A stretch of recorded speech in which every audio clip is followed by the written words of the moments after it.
சித்தர்கள் அருளால நிறைய பதிவுகள்ல சித்த மருத்துவத்தில் சொல்லியிருக்கக்கூடிய விஷயங்களை பத்தி நம்ம பார்த்துட்டு வரோம். இந்த பதிவுல நம்ம என்ன பார்க்க போறோம்? பெண்கள் நிறைய பேருக்கு இருக்கக்கூடிய, அதாவது அடிவயிற்று தொப்பைங்க. வயிறு மட்டும் ஒரு சிலருக்கு பெருசா இருக்கும். அதுக்கான ஒரு பதிவு நம்ம ஸ்பெஷலா போட்டிருக்கோம். நிறைய பேர் அதுல இருக்கக்கூடிய ஹோம் ரெமடிஸ்லாம் ட்ரை பண்ணி நல்ல ரிசல்ட் இருக்குன்னு சொல்லியிருக்கேன். அடிவயிற்றுல எனக்கு தொப்பை ரொம்ப பெருசா இருக்கு டாக்டர். என்கிட்ட வரவங்க ட்ரீட்மெண்ட்டுக்கு ஒபேசிட்டி ஒரு பக்கம் இருந்தாலும், வெயிட் நார்மலா இருந்தாலும் எனக்கு வயிறு பாருங்களேன் அப்படின்ட்டு தொட்டு காட்டுவாங்க. ஏதோ ஒரு துணி மூட்டையை தூக்கி காட்டுற மாதிரி இருக்கும். ஸோ ஒரு டயர் வந்த மாதிரிங்க அடிவயிற்று பகுதியில. இந்த மாதிரி அடிவயிற்று பகுதியில சைட்ல நமக்கு வேஸ்ட்ல இந்த மாதிரி இடங்கள்லாம் அதிகமா நமக்கு ஏன் லூஸா நமக்கு ஸ்கின்ல இந்த ப்ராப்ளம் இருக்கு, இல்ல உள்ள சதை ஏன் இப்படி தொங்குற மாதிரி இருக்கு, இது அப்படியே கண்டினியூ ஆகிட்டு தொடை பகுதியும் நிறைய பேருக்கு பெரிதாக ரொம்ப எனக்கு சாரீ கட்டணும்னு ஆசையா இருக்கு. சாரீ கட்டினா வயிறு மட்டும் பெருசா தெரியுது, பாக்குறவங்க எல்லாம் திரும்ப என்ன கன்சீவா இருக்கியான்ற அளவுக்கு கேட்குற மாதிரி தெரியுது டாக்டர் அப்படின்னு ரொம்ப ஃபீல் பண்றீங்க. ரெண்டு முக்கியமான விஷயங்க என்னன்னு, இந்த விஷயங்களை தொடர்ந்து நீங்க ஃபாலோ பண்ணுங்க. ஒரு மாதத்திலிருந்து கண்டிப்பா 2 மாதம் ஃபாலோ பண்ணும்போதே உங்களுக்கு நல்ல ஒரு டிஃப்ரென்ஸ் தெரியுங்க. என்னதான் நமக்கு தொப்பைக்கு இந்த விஷயம்லாம் நான் ஃபாலோ பண்றேன், இந்த ட்ரீட்மெண்ட் எடுக்கிறேன், இந்த மெடிசன் எடுக்கிறேன் அப்படின்னாலும் இந்த ஹார்மோன் இம்பேலன்ஸை நம்ம சரி பண்ணணும். Welcome to Nitya's Varam, where ancient Siddha tradition meets modern healing. Experience the difference. வரம் நேயர்களுக்கு வணக்கம். நான் டாக்டர் நித்யா, சித்தா பிசிஷியன். சித்தர்கள் அருளால நிறைய பதிவுகள்ல சித்த மருத்துவத்தில் சொல்லியிருக்கக்கூடிய விஷயங்களை பத்தி நம்ம பார்த்துட்டு வரோம். இந்த பதிவுல நம்ம என்ன பார்க்க போறோம்? பெண்கள் நிறைய பேருக்கு இருக்கக்கூடிய, அதாவது அடிவயிற்று தொப்பைங்க. வயிறு மட்டும் ஒரு சிலருக்கு பெருசா இருக்கும். அதுக்கான ஒரு பதிவு நம்ம ஸ்பெஷலா போட்டிருக்கோம்.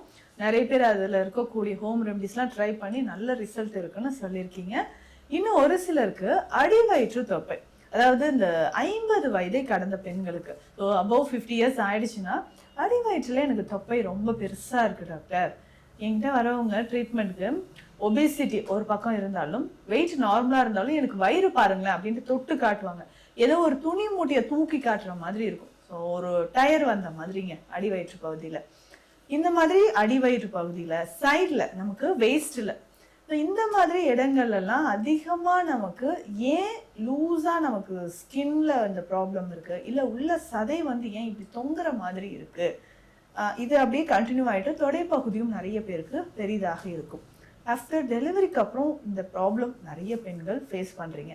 அதாவது செகண்ட் டெலிவரி முடிஞ்சு ஒரு ஏஜ் அபவ் 35-40 நியரிங் அப்படின்னு சொல்லும்போது, இல்லை 45 இந்த ஏஜ்ல தான் பெரும்பாலும் நிறைய பேர் இந்த ஒரு விஷயத்த ஃபேஸ் பண்ணிட்டு ரொம்ப மன உளைச்சலுக்கு ஆளாகிறீங்க. என்னன்னு பார்த்தோம்னா, ஒரு ஃபங்க்ஷனுக்கு போக முடியல டாக்டர், ட்ரெஸ் அழகா இருக்கேன்னு போட்டா வயிறு மட்டும் தனியா தெரியுது, சாரி கட்டவே முடியல, இதுக்காகவே நான் சுடிதார் போட்டு போக வேண்டியதா இருக்கு, ரொம்ப எனக்கு சாரி கட்டணும்னு ஆசையா இருக்கு, சாரி கட்டினா வயிறு மட்டும் பெருசா தெரியுது, பாக்குறவங்க எல்லாம் திரும்ப என்ன கன்சீவா இருக்கியான்ற அளவுக்கு கேட்குற மாதிரி தெரியுது டாக்டர் அப்படின்னு ரொம்ப ஃபீல் பண்றீங்க. ரெண்டு முக்கியமான விஷயங்க என்னன்னு பார்த்தோம்னா, ஒரு 45 இயர்ஸ்க்கு அப்புறம் நம்ம உடல்ல ஹார்மோன் இம்பேலன்ஸ் நிறைய நடக்கும். ஈஸ்ட்ரோஜன் அப்படின்ற ஹார்மோன் தான் பெண்களுக்கான உடல் ஆரோக்கியத்தை தீர்மானிக்குது. ஸோ ஒவ்வொரு மந்த் பீரியட்ஸ் கரெக்டாக வர்றதுக்கும் சரி, பாடி நம்ம உடல் ஆரோக்கியமா இருக்கிறதுக்கும் எல்லாத்துக்குமே ஈஸ்ட்ரோஜன் ரொம்ப முக்கியம். அப்போ ஈஸ்ட்ரோஜன் லெவல் குறையும் போது என்ன நடக்குது? ஆட்டோமேட்டிக்கா உடல்ல அந்த மெட்டபாலிசம் பாதிப்பு ஏற்பட்டு பீரியட் சைக்கிள் இர்ரெகுலராக ஆகும்போது நம்ம உடல் என்ன நடக்கும்னா, ஓகே பீரியட்ஸ் இனி வராது போல இருக்கு அப்படின்னு நினைச்சிட்டு இன்னும் ஹார்மோன்ஸ் இன்னும் அதிகமா இம்பேலன்ஸ் ஆகும்போது உடல்ல தேவையில்லாத அந்த கொழுப்புகள் எல்லாமே தேங்க ஆரம்பிச்சிடும். என்னன்னா, இந்த ஃபேட் மெட்டபாலிசம் சரியா நடக்காது. ஈஸ்ட்ரோஜன் லெவல் குறையும் போது ஃபேட் மெட்டபாலிசம் நடக்காததுனால என்ன ஆகுதுன்னா, அடிவயிற்றுல கொழுப்பாக அது சேர ஆரம்பிச்சிடும். இன்னும் ஒரு சிலர் பார்த்தோம்னா, இந்த 40-45 இயர்ஸ்க்கு அப்புறம் தான் ஜாப் போயிட்டு இருந்தாங்க, இதுக்கப்புறம் நான் ஜாப் போகல, எனக்கு உடம்பு முடியல அப்படின்னு சொல்லிட்டு வீட்டில் இருக்க ஆரம்பிச்சிடும். ஸோ அந்த டைம்ல என்ன ஆகும்னா, அதிகமாக ஃபிசிக்கல் ஆக்டிவிட்டி இல்லாததுனாலையும் உட்கார்ந்துட்டே இருக்கிறதுனாலையும் ஒரு சிலருக்கு அடிவயிற்று பகுதியில் இந்த மாதிரி பிரச்சனை வருது. ஸ்ட்ரெஸ், டிப்ரெஷன் அதிகமாகக்கூடிய காலமாகவும் இது இருக்கு. அப்போ உடல்ல இந்த கார்டிசோல் ஹார்மோன் லெவல் இன்க்ரீஸ் ஆயிடுது. இந்த டிப்ரெஷன் அதிகமாகுது, இந்த ஸ்ட்ரெஸ் ஹார்மோன் அதிகமாகும் போது கண்டிப்பாக அடிவயிற்று பகுதியில நமக்கு தசைகள் தொங்குற மாதிரியோ இல்ல தொப்பை வந்த மாதிரியோ தெரியும். இந்த ஒரு பிரச்சனையை நம்ம எப்படிங்க சமாளிக்கலாம்? 5 முக்கியமான விஷயங்கள் நான் சொல்கிறேன். ரொம்ப சிம்பிளான விஷயம். இந்த 5 விஷயங்களை தொடர்ந்து நீங்கள் ஃபாலோ பண்ணுங்கள். ஒரு மாதத்திலிருந்து கண்டிப்பாக 2 மாதம் ஃபாலோ பண்ணும்போதே உங்களுக்கு நல்ல ஒரு டிஃப்ரென்ஸ் தெரியுங்க. என்னதான் நமக்கு தொப்பைக்கு இந்தந்த விஷயம்லாம் நான் ஃபாலோ பண்ணுறேன், இந்தந்த ட்ரீட்மெண்ட் எடுக்கிறேன், இந்த மெடிசன் எடுக்கிறேன் அப்படின்னாலும் இந்த ஹார்மோன் இம்பேலன்ஸை நம்ம சரி பண்ணணும்.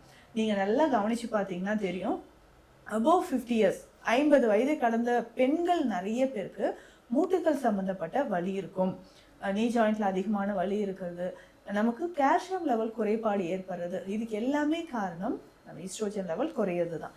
அப்போது நம்ம கால்சியம் டிஃபிஷியன்சி இருக்கான்னு செக் பண்ணிவிட்டு அதற்கு ஏற்ற வழிமுறைகளை எடுத்துக்கணும். 5 முக்கியமான விஷயங்கள் அப்படின்னு சொன்னீங்கன்னா டாக்டர், ஃபஸ்ட்டு என்ன அப்படின்னா பைனாப்பிள். இந்த அன்னாச்சி பழம் அப்படின்னு சொல்கிற விஷயம் சாதாரண ஒரு விஷயமே கிடையாதுங்க. உடலில் எந்த மூலை முடுக்கில் உங்களுக்கு கொழுப்பு ஒளிஞ்சிட்டு இருந்தாலும் அதை கரைச்சி வெளியேற்றிடும்.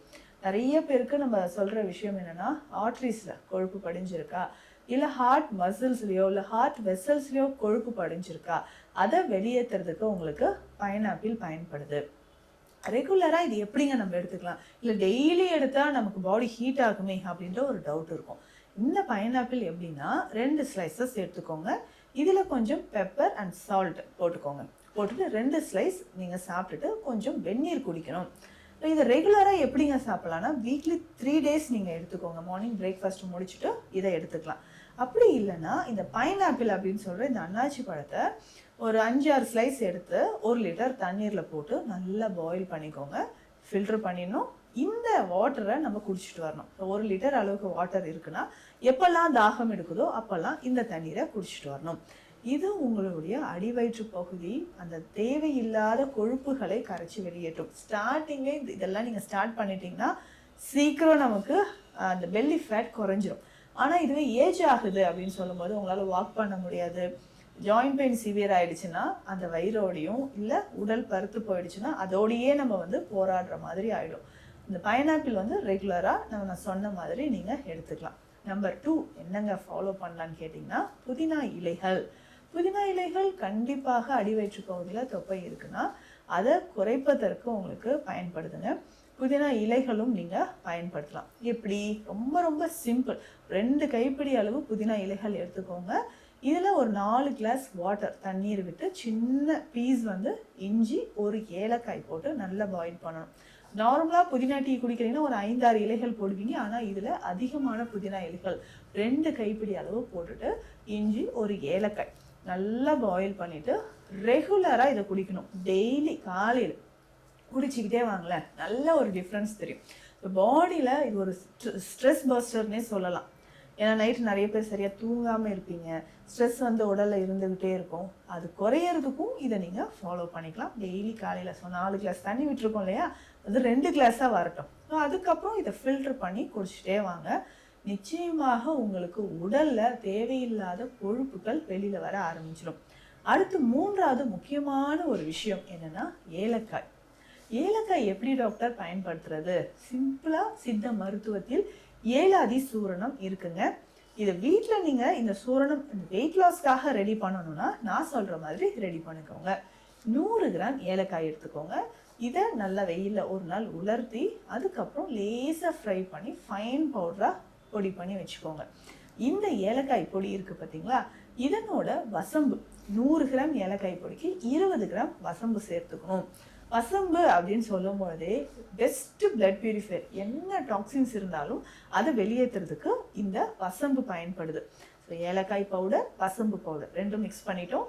ஹாட் வாட்டரில், நல்ல ஹாட் வாட்டரில் 1/2 ஸ்பூன் இதை எடுத்து போட்டுட்டு கொஞ்சம் ஹனி விட்டு அப்படியே குடிக்கணும். ரொம்ப ஈஸிங்க. ஆஃபீஸ் கோயர்ஸ்க்கெலாம் பார்த்தீங்கன்னா எனக்கு பாயில் பண்ணுறதுக்கெலாம் டைம் இல்லைன்னு சொன்னீங்கன்னா இந்த ஏலக்காயும் வசம்பும் சேர்த்து நீங்கள் குடிச்சிக்கலாம்.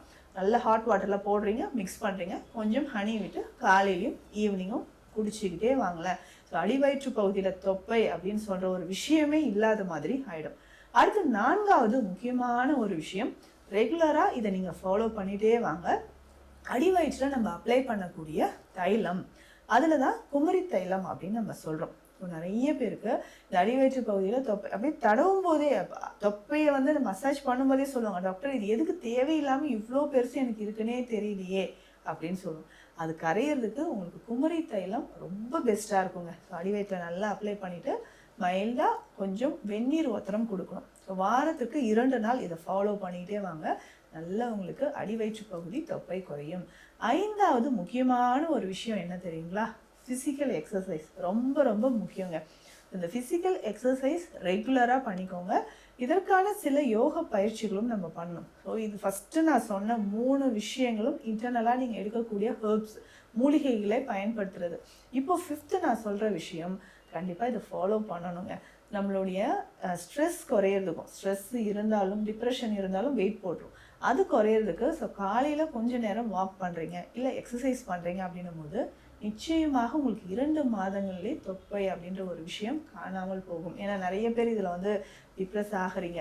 நேச்சுரலாக நான் எதெல்லாம் ஃபாலோ பண்ணலாம் டாக்டர், முக்கியமாக சைடு எஃபெக்ட் இல்லாமல் அப்படின்னு சொன்னீங்கன்னா சித்த மருத்துவத்தில் இத்தனை வழிமுறைகள் இருக்குது. கண்டிப்பாக ட்ரை பண்ணுங்கள். மேலும் சித்த மருத்துவம் தொடர்பான மருத்துவ ஆலோசனைகளுக்கு ஸ்க்ரீனில் இருக்கிற நம்பருக்கு காண்டாக்ட் பண்ணுங்கள். நன்றி. Welcome to Nitya's Varam, where ancient Siddha tradition meets modern healing. Experience the difference.